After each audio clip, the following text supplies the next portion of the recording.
네, 물질 추출론 10주차 강의 2차시, 두 번째 시간 수업 시작하도록 하겠습니다. 우리가 조금 전에 1교시에 바로 기능성 화장품 중에서도 미백, 화장품의 원료로 사용이 되는 미백 고시 원료 중에 알부틴이라고 하는 것이 있다고 말씀드렸고, 그런데 그 알부틴이라고 하는 것은 장미과에 속하는 식물들에 넓게 분포가 되어 있다고 했어요. 그런데 그 장미과에 이제 뭐 이를테면 앞에서 잠깐 보여드렸었던 것처럼 최근에 울릉도나 독도에 자생하는 섬기린초, 여기에도 알부틴이 결합되어 있는 그런 이제 화합물들, 이런 것들이 이제 발견이 돼서 그 비고시 원료로 등재가 된 바가 있어서 잠깐 소개를 드렸고요. 그리고 우리가 먹는 과일 중에 하나인 배에 바로 이 알부틴이 또 포함이 되어 있다고 하는 부분을 말씀을 드렸습니다. 그리고 그러한 부분은 과학자들의 연구가 많이 진행이 되지는 않았지만 최근의 연구에도 바로 알부틴이 포함되어 있는 그 자료를 갖다 여러분들하고 같이 한번 살펴봤어요. 원래 알부틴이라고 하는 것은 뭐 아시는 것처럼 월귤나무라고 하는 베어베리라고 하는, 그것도 마찬가지 이제 장미과에 속하는 그런 식물인데, 거기에 상당히 많이 포함이 되어 있는 것으로 알려져 있고, 그로부터 추출한 물질들 중에 이제 알부틴이 고시 원료로 이제 등재가 된 거 아니에요? 그런데 바로 이 우리가 먹는 배에도 포함이 되어 있어서 전남대학교에서 배에 포함되어 있는 알부틴, 그것을 분리하고 또 정제하는 과정, 그리고 알부틴이 어느 정도 함유가 되어 있는지 뭐 등등에 대한 연구가 국내에서 진행이 돼서 제가 그 자료를 여러분들하고 같이 살펴보면서 실제 우리가 이 천연물 중에서 유용한 물질을 어떻게 분리를 하고 그 유용한 물질들이 어떠한 물질들이 또 성분들이 들어있는지를 탐색을 하고 하는지에 대한 과정을 갖다 같이 이제 설명을 드리고 있는 거죠. 그래서 전남대학교 이 연구진에서 연구를 했었던 그런 배로부터 알부틴을 갖다가 이제 분리를 하고 정제를 하고 또 그리고 어느 정도 함량이 되어 있는지 이런 것들을 이제 추적하는 과정을 같이 이제 살펴보고 있는데, 요 배 중에서도 동양배의 품종 중에 하나인 추황배라고 하는 그런 추황 품종의 알맹이, 속살이 아니라 이 껍데기만을 갖다가 이제 이용을 해서 거기서 이제 알부틴을 갖다 이제 얻는 과정을 갖다가 우리 마지막 부분에서 배의 과피로부터 추출물을 어떻게 분리를 하고 하는지에 대한 이제 부분을 말씀을 드렸고, 그래서 이 추황배의 과피를 갖다 대략 15kg을 갖다가 활용을 해서 거기에서 이제 무엇으로 추출을 시켰냐면 메탄올을 이용을 해서 추출을 해서 그 추출된 물질, 즉 배의 과피에서 추출된 유용 성분들을 머금고 있는 메탄올 혼합물이죠. 그렇죠? 메탄올 혼합 추출액이죠. 그것을 갖다 이제 3.7kg 정도를 갖다 이제 얻은 거예요. 자, 요걸 가지고 이제 우리가 한번 여기에는 어떤 성분들이 들어있고 또 이 안에는 알부틴이 어느 정도 포함이 되어 있는지를 갖다 이제 찾아가게 되는 것이죠. 그래서 이번 시간에는 먼저 바로 그러한 배과피 농축물을 갖다 이제 분획을 한다고 하죠. 어떠한 성분들이 여기에 이제 들어있는지를 갖다가 찾기 위해서 여러 번의 이제 과정으로 나누어 가지고 이제 실험을 하게 됩니다. 즉 그 특정 성분만을 갖다 이제 분리하기 위해서 그렇게 하기 위해서 이제 실험을 하게 되는데요. 제일 처음에 아까 얻어진 배껍질 과피라고 하는데, 배껍질의 농축물인 3,708.67g을 갖다가 이제 가지고 시작을 하게 되는 것이죠. 요거는 아까 말씀드렸던 것처럼 배껍질 얼마만큼 썼다고요? 15kg 썼다고 했잖아요. 그렇죠? 배껍질의 15kg에 해당하는 그러한 이제 농축물인 거죠. 여기에다가 무엇을 갖다가 이제 집어넣게 되냐면 에틸 아세테이트라고 하나. 우리가 어떤 그 분리된 추출한 그 물질을 갖다 이제 더 세분화하기 위해서 그래서 이제 여러 가지 이제 방법을 갖다 쓰지만은 우선은 많이 쓰는 방법 중에 이제 하나가 뭐냐면은 극성인 즉 수용성인 물이 가장 극성이 높다고 얘기를 하는데 수용성인 물질들 또 수용성이 조금 덜한 물질들 이런 것들 갖다 이제 구분하기도 하죠. 예. 그래서 물보다는 극성이 조금 덜한 에틸아세테이트 그리고 물하고 섞이지 않는 요층을 갖다가 이용을 해서 그래서 이제 먼저 분리를 하기 시작합니다. 그래서 에틸아세테이트를 갖다가 넣어서 그래서 이제 에틸아세테이트 그래서 이제 막 흔들게 되면 그럼 어떻게 되겠어요? 그러면 이제 거기에 수용성 성분하고 에틸아세테이트 층에 잘 녹을 수 있는 성분하고 분리가 되겠지. 그렇죠? 에틸아세테이트 층에 잘 녹지 않는 녀석은 이제 수용성인, 즉 물에 포함되어 있는 녀석이 되는 거죠. 그래서 에틸아세테이트 층에 포함되어 있는 녀석을 분리를 하고 그 다음에 그 밑에 에틸아세테이트 층이 이제 가볍기 때문에 위에 뜨거든요. 그 밑에 수용액상으로 되어 있는 녀석을 분리를 합니다. 예. 그래서 수용액상은 그래서 저기 보면 이제 에이키오스 페이즈라고 해서 수용액상은 보통 당류라든가 아미노산류라든가 이런 것들이 여기 이제 잘 녹는 뭐 다 그렇진 않아요. 아미노산 중에서도 유용성 아미노산이 있을 수 있지만 이제 수용성인 것들은 여기 이제 다 녹아 있겠죠. 다시 그거를 갖다가 이제 BuOH는 부탄올이에요. 부틸 알코올이에요. 부틸 알코올을 집어넣어서 다시 또 이제 분리를 하면은 부틸 알코올층에 잘 녹는 거. 그리고 그냥 부틸 알코올층에도 안 녹고 그냥 수용성인 거. 이렇게 분리를 할 수가 있죠. 그래서 번호를 갖다 이제 다 붙이게 됩니다. 예. 이렇게 이러한 시료들을 갖다 이제 얻으면서 다 번호를 붙이게 돼서 순수한 수용액층, 수용액상으로 얻은 걸 A. 그 다음에 이제 부틸 알코올, 부탄올의 층에 얻어진 녀석을 B. 이렇게 이제 얻게 되는 것이죠. 그리고 에틸아세트 층이 있는 것은 다시 한번 이제 에틸아세테이트를 갖다가 조금 더 이제 추가를 해서 그래서 이번에는 이 에틸아세테이트 층을 갖다가 이제 다시 성질을 갖다 이제 분리를 하기 위해서 염산을 집어넣어요. 예, 염산 한 1노르말짜리 염산을 집어넣어서 산성으로 만들어서 이제 분리를 하게 됩니다. 이 산성으로 만들게 되면은 여기에 에틸아세테이트 층 그리고 여기다 이제 에틸아세테이트를 갖다 이제 또 집어넣습니다. 그리고 에틸아세테이트를 집어넣어서 에틸아세테이트 층과 산성용액인 즉 염산 수용액인 것이죠. 예, 그 상에 포함되어서 분리가 되는 녀석. 이것을 C. 그리고 에틸아세테이트 층을 D. 그리고 아까 에틸아세테이트 층에 있었던 두 번 분리를 했는데도 또 에틸아세테이트 층에 남았던 그 녀석을 다시 이번에는 이제 한 번 더 하는 거예요. 그래서 이번에는 NaOH 수산화 나트륨이죠. 그래서 pH를 또 이번에는 높여봐요. 높여가지고 그래도 에틸아세테이트 층에 남아있는 거 그렇지 않고 이제 수용액 쪽으로 가는 거 이렇게 이제 분리를 하게 됩니다. 그래서 수용액 쪽으로 간 거는 마찬가지 F 그리고 에틸아세테이트 층에 남아있는 거는 E 그리고 이 수용액 중에서 다시 한번 에틸아세테이트 층으로 또 분리를 합니다. 저기처럼 또 한번 분리를 해서 연성은 G 그래서 EFG 그러니까 시료를 이렇게 이제 여러 가지 형태로 얻게 되는 거죠.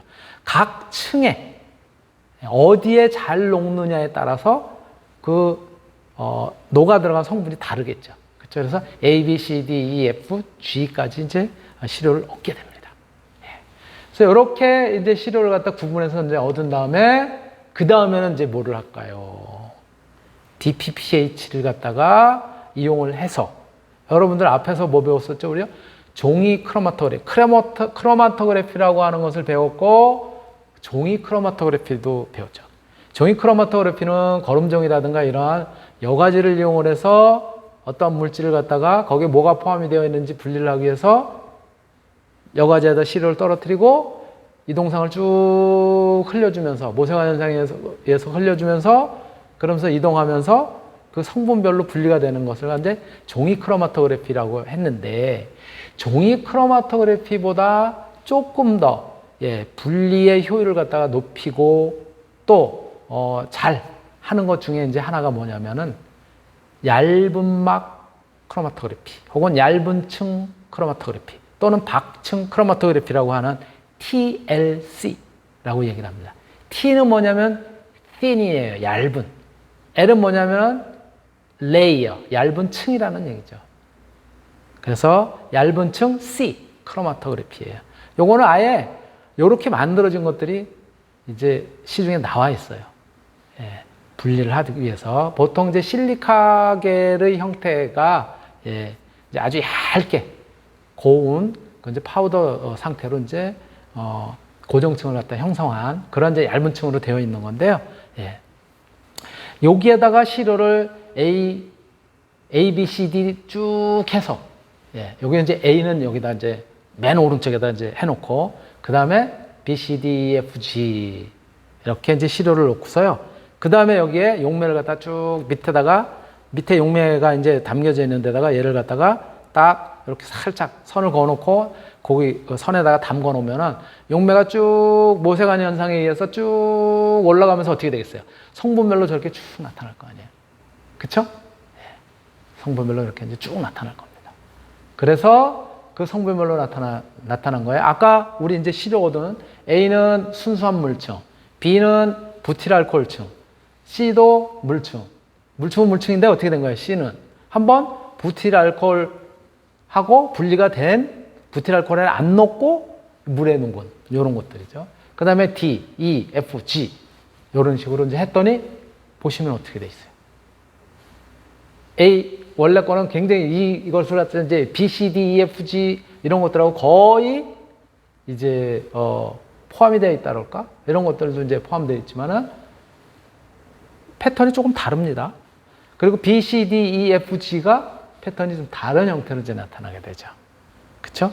그래서 요렇게 무엇을 얻게 되냐면 이제 바로 thin layer 크로마토그래피, 박층 크로마토그래피에 바로 크로마토그램을 갖다 이제 얻게 되는 거예요. 그래서 여기 보시면 TLC 플레이트 이렇게 돼 있고 그 소재는 뭐라고요? 실리카겔 60F. 실리카겔 중에서 종류가 여러 가지가 있는데 60F를 갖다가 활용을 해서 저렇게 이제 크로마토그램을 전개를 하게 됩니다. 이때 이동상은 그럼 무엇을 썼느냐? 이동상은 우리가 앞에서 쓴 게 뭐예요? 에틸아세테이트층. 그쵸? 그거를 통해서 이제 분리를 했잖아요. 그래서 거기 부틸알코올. 그 다음에 에틸아세테이트층. 근데, 여기서는 이제, 뭐라 그럴까? 아세트에시드, 또 물. 이런 것들을 4대 1대 1로 이렇게 이제 부피비로 섞어가지고 그래가지고 이동, 상으로 이제 활용을 했습니다. 자, 그랬더니 요 모양으로 이제 나온 거예요. 그러면 이렇게 나온 녀석들을 보고 이제는 또 이제 무엇을 갖다 이제 해보게 되냐면은 이번에는 아까 시료를 한 번에 다 쓰지 않습니다. 아까 그 시료 중에 시료를 갖다 이제 또 다르게 다른 형태로 이제 한번 전개를 하는 거예요. 왜? 분명히 아까 저거를 갖다 요걸 갖다 보니까는 분명히 여러 개의 성분이 있구나라고 하는 걸 알 수가 있잖아요. 그쵸? 그리고 용매에 따라서 쭉 올라가면서 이렇게 분리가 되는구나라고 하는 것들을 갖다 알 수가 있잖아요. 그래서 그 다음에는 이제 무엇을 하게 되냐면 성분별로 분리를 해서 얻기 위해서 뭐를 쓰게 되냐면 이번에 이제 관 크로마토그래피, 컬럼 크로마토그래피, CC라는 것들을 갖다 이제 쓰게 됩니다. 여기도 마찬가지 이제는 실리카 겔 갖다 이제 입자로 하는 그런 것들을 갖다 이제 관에다 채우게 돼요. 그리고 관에다 채우고 그리고 또 다른 종류는 실리카 겔 이제 사용을 해보고, 또 다른 거는 엠벌라이트 XAD라고 하는, XAD2라고 하는 요걸로 또 이제 해보고, 또 다른 거는 세파덱스 LH20이라고 하는 요러한 이제 입자를 갖다 이제 사용해서 이제 분리해 보기도 하고요. 예. 여러 가지를 갖다 이제 사용을 하게 됩니다. 그렇게 해서 이제 요때 흘러나오는 요 녀석들을 갖다 이제 따로따로 얻게 되는 거예요. 또 이번에는.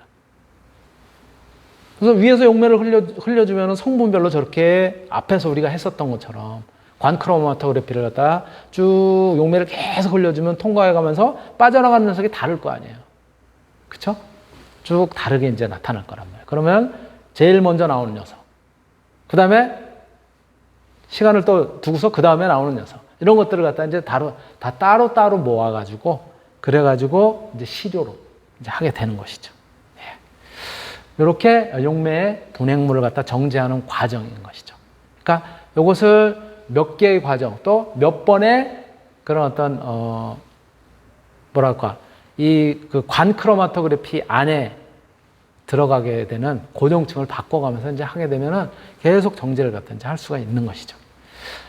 자, 요렇게 이제 정제를 하고 난 다음에 요 물질이 무엇인지를 정확하게 알기 위해서는 이제 단리 화합물들, 단일 성분으로 분리가 된 그러한 이제 화합물들을 갖다 이제 이 물질이 무엇인지 알아야 될 거 아니에요, 정확하게.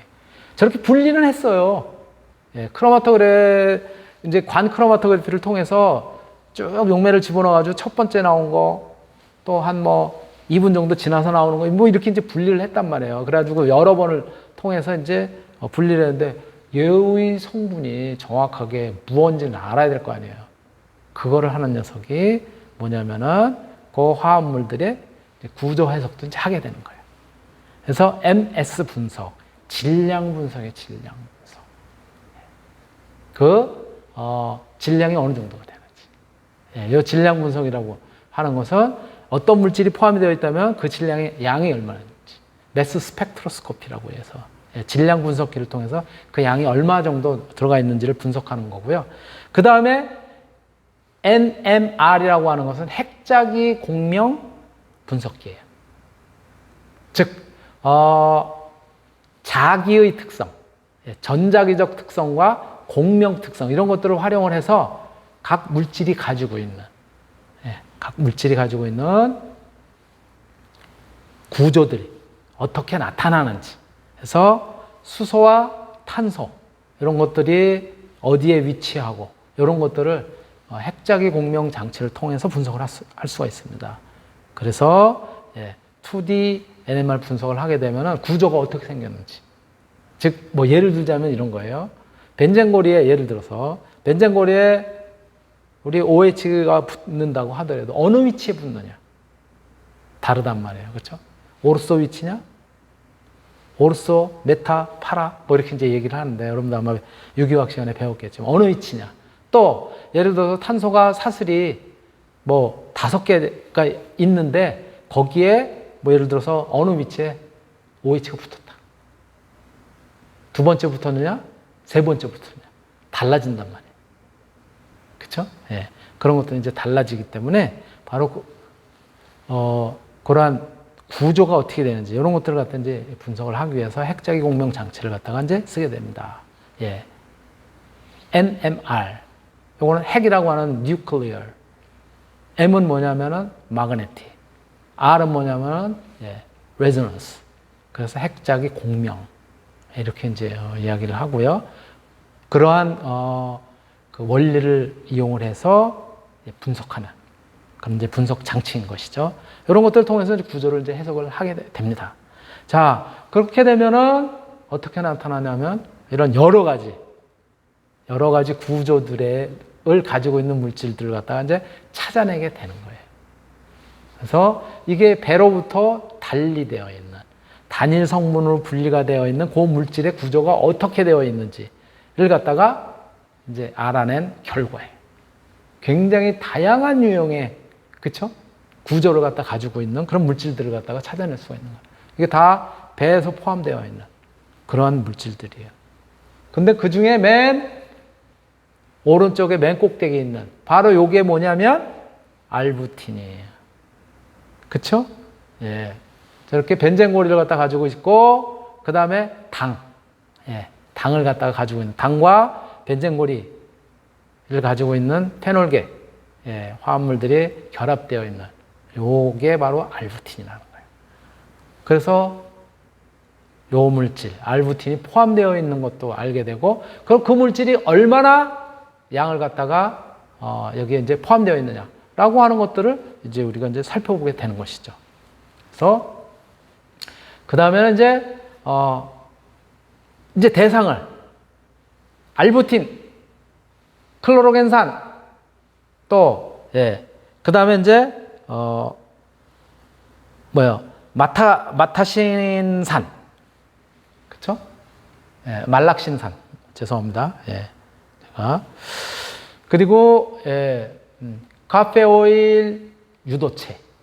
이러한 것들을 대상으로 해서 이제 분석을 조금 이제 범위를 줄이는 거죠. 아까 그렇게 많은데도 불구하고 줄여서 이제 하게 되는 거죠. 그리고 이제는 모든, 아까 추황이라고 하는 배를 갖다가 이제 하긴 했는데, 이 추황은 다 익은 큰 이제 배잖아요. 우리가 가을에 따는. 그런데 배라고 하는 것이 가을에 따서 과일을 먹는 그 배를 이용하면 아깝지요. 그죠? 아까워요. 그러면 무엇을? 버려지는 걸 한번 써보자. 주목을 해보자. 라고 해서 배를 갖다가 이제 품종별로도 하지만은 생육 시기별. 이게 무슨 얘기냐? 배가 다 익어서 우리가 과일로 먹은, 그런 경우에는 과일로 대부분 섭취를 하기 때문에, 그쵸? 활용할 그런, 이유가 별로 없는데. 그런데 여러분들 아마 과수원, 포도도 마찬가지, 배도 마찬가지, 사과도 마찬가지, 우리 집에서 보통 정원이라든가 이런 데 키울 때는 어떻게 합니까? 그냥 봄에 이제 꽃이 피고 벌들이 날라와서 수분하고 그리고 열리면 그냥 다 그대로 놔두죠. 과수원은 그렇게 해가지고 절대로 이게 가치가 있는, 부가가치가 높은 과일을 만들 수가 없어요. 몇 개만 남겨놓고 나머지는 다 제거를 합니다. 그 과일들을, 이제 열매 달린 것들을 갖다. 그렇게 해야 양분들이라든가 이런 것들이 그 남아있는 열매로 집중이 되면서 과일도 커지고, 그쵸? 맛도 좋아지고, 이렇게 되는 것이죠.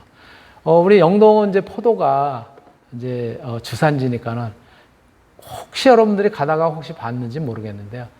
포도 한 그루에 포도 송이는 딱 30송이만 달도록 하자. 라고 하는 그런 이제 플래카드라든가 이런 것들이 쓰여 있어요. 왜? 그럴 때가 가장 한 30 내외 정도 달렸을 때가 그 포도 줄기, 포도나무에 나무가 영양을 충분히 공급해서 가장 적절한 정도의 포도를 갖다가 생산하는 데 좋다라고 해서 그렇게, 나머지는 어떻게 그럼? 다 잘라서 버리게 돼요. 그것을 뭐라고 얘기하냐면요. 표현으로 적과라고 얘기를 합니다. 적과.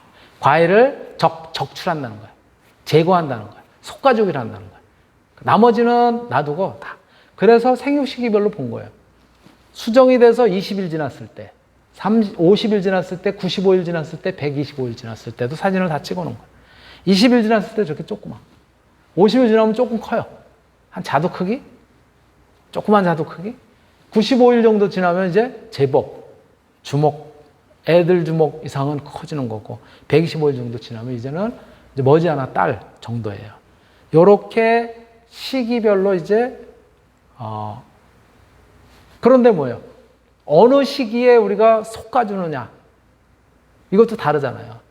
그러면 20일에 한번 솎아주면 끝이 아니라 20일에 일부 솎아주고, 그 다음에 좀 성장하면은 또 솎아주고, 이렇게 계속 솎아준단 말이에요.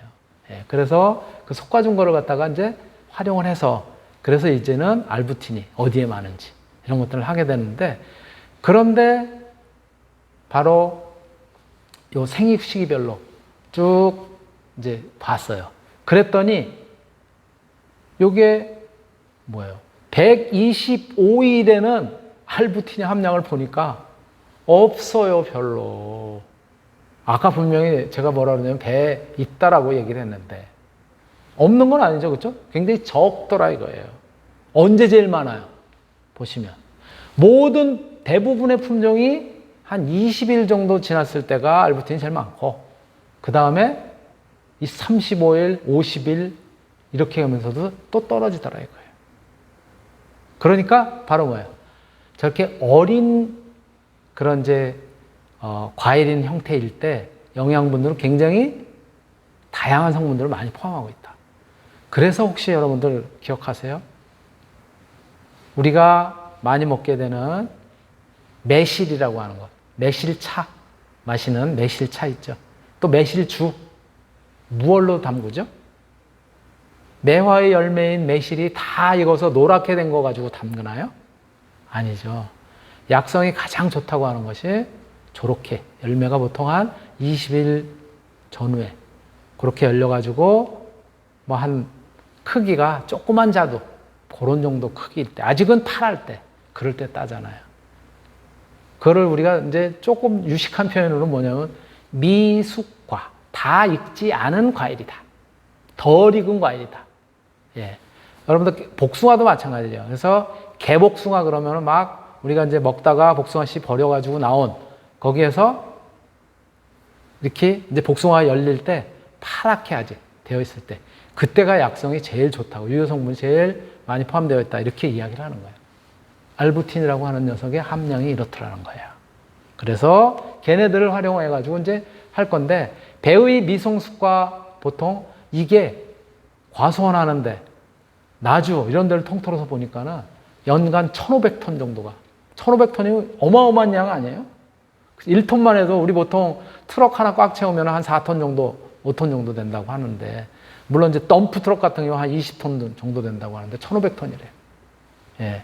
꽃이 피고 나서 한 30일경 정도에 저렇게 달린대요. 요거는 따서 어떻게 한다고요?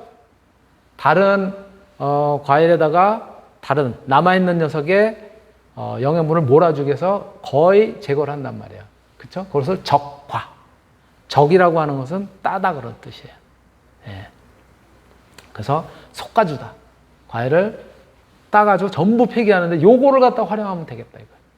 아까 보니까는 20일 때가 가장 많고 30일 요때 조금 줄어들긴 하지만 굉장히 많았단 말이에요. 그래서 유용한 생리활성 화합물의 함량이 성숙과에 다 익은 것보다는 훨씬 그때가 많더라 이거예요. 그래서 미성숙과를 활용해서, 그래서 알부틴도 거기서 분리를 하고 거기에 대한 연구를 하자. 그래서 미성숙과를 갖다 활용할 근거가 아까 조금 전에 보셨던 것처럼, 그쵸? 예. 저때 유용한 알부틴만 하더라도 저렇다는 거예요. 그래서 20일에서 30일 사이, 이때 것들 또 마찬가지. 저때 보통 우리 이제 솎아주기를 하는데 그것을 갖다 좀 활용해서 실험을 하겠다는 거예요. 예. 그래서 이제 실험을 하게 됩니다. 배 미성숙과로부터 알부틴의 고순도 대량 간이 정제법을 갖다 이제 찾아내기 시작하는 거죠. 그렇게 해서 이제 연구를 이제 하게 되는 거죠. 요게 미성숙과예요, 잠깐요. 예. 이쪽에 있는 게 저렇게 많이 열린단 말이에요, 저렇게. 저거 다 그냥 놔두는 것이 아니라, 몇 개만 놔두고 다 잘라버린다. 그런데, 잘라버렸는데 남아있는 녀석이 바람 불고라도 뚝 떨어지면 어떡해요? 그러니까 몇 개를 놔두는 거예요. 싹 자르는 것이 아니라. 여기에 포함되어 있는 알부틴. 이 놈을 우리가 이제 해보자. 바로 요 알부틴은 미백 효과가 아주 뛰어난, 그쵸? 고시 원료로도 지정이 되어 있는 그런 거잖아요. 그래서 요 알부틴을 갖다가 분리를 해서, 그래서 얻었더니 순도가 99%, 최종 수율이 한 60% 정도 되더라.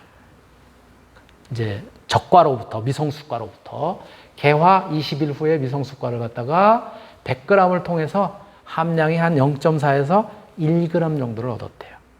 예. 그래서 저렇게 순수한 물질을 갖다 이제 얻을 수 있었다라고 해가지고 이렇게 식품과학회지에다가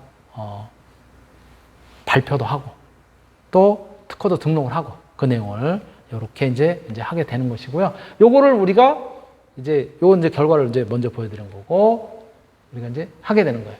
기존의 알부틴 정제법을 갖다가 어떠한 문제점이 있는지, 어떻게 해야지 알부틴이 가장 앞에서 했었더니 많이 포함이 되어 있는 그러한 형태로 추출할 수 있는지. 그래서 추출법을 기존의 방법이 80% 메틸알코올로 추출했어요. 그랬더니 메틸알코올은 사실은 이제 우리가 인체에 사용하는 화장품을 포함해서 식품이라든가 이런 데서 메틸알코올은 쓸 수가 없는 그런 용매예요. 그거 안 되겠다는 거지. 또 용매 분해할 때는 물하고 에틸아세테이트층으로 했는데 이것도 시간적으로 경제적으로 좀 문제가 있더라는 거예요. 그래서 추출 농축을 할 때 감압 농출도 하고 그랬는데 이것도 시간이나 경제적으로 또 돈도 들어가고 그러더래요. 그래서 어떻게 하느냐. 기본적으로 에틸 알코올, 에탄올은 뭐예요? 술이잖아요, 술. 이건 먹을 수도 있어요. 허용이 되는 거예요. 에탄올로 추출을 해서 10% 에탄올을 갖다가 이용을 해서 추출을 해가지고 그래가지고 그거를 갖다가 컬럼 크로마토그래피, 관 크로마토그래피로 그래서 분리를 해서 그래서 활용하는 것이 훨씬 경제적이더라. 기본적인 테스트를 해봤더니. 그래서 여기에 이제 기존에 쓰던 이러한 추출 방법은 이제 아까 그 방법을 갖다가 얻기 위해서 이제 테스트를 한 거고, 요 방법으로 이제 하게 되는 겁니다. 이제 본격적으로 그래서 이제 다이아이온 HP20이라고 하는 저거는 이제 흡착제로도 이제 판매가 되고 있는 고체 분말인데요. 저거를 고정층에 컬럼 크로마토그래피에 이제 활용을 하게 되는 것이죠. 그리고 여기에 쓰는 이제 시료는 에탄올로 추출한 적과, 즉 속가주기를 했었던 요거를 갖다 이제 에탄올을 집어넣어서 그래서 이제 분리를 해낸 그런 것들을 갖다 이제 쓰게 되는 것이죠. 시간이 돼서 오늘 마치도록 하고 다음 시간에 이어서 계속하도록 하겠습니다.